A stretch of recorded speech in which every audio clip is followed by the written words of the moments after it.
ఎండిపోయిన పంటలకు ఎకరానికి 25,000 ఇవ్వాలి. తెలంగాణలో పంటలు ఎండిపోయాయంటే అది కాంగ్రెస్ ప్రభుత్వం చేతగాని తనం కారణం. గోదావరిలో, కృష్ణాలో నీళ్లుండి వాడుకోలేని తనం కారణం.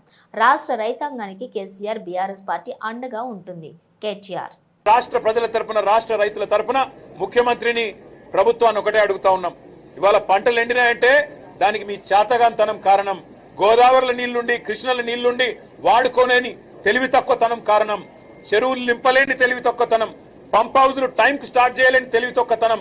బరాజ్ ఏమన్నా చిన్న ప్రాబ్లం ఉంటే రిపేర్ చేసి నీళ్లు తీసుకోవాలనే సోయిలేనితనంతోనే ఈ ప్రభుత్వానికి ఇవాళ బాధ్యత మరిచింది.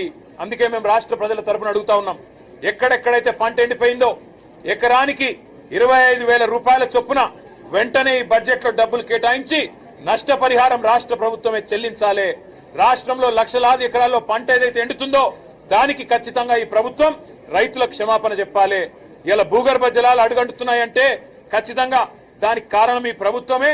చెరువులు నింపకపోవడం, ఇష్టం వచ్చినట్టు చెక్ డ్యాములు నింపకపోవడం, ఇష్టం వచ్చినట్టు ఇసుక తోడుకోవడానికి, కేవలం ఇసుకతో దోపిడీ కాంగ్రెస్ నాయకుల జేబులు నింపడానికి మీరు చేసిన నిర్వాహకం అనే కారణం ఇవాళ గుర్తుపెట్టుకోవాలని కోరుతూ రాష్ట్ర రైతాంగానికి కేసీఆర్ గారు ఉన్నారు, బీఆర్ఎస్ ఉన్నది.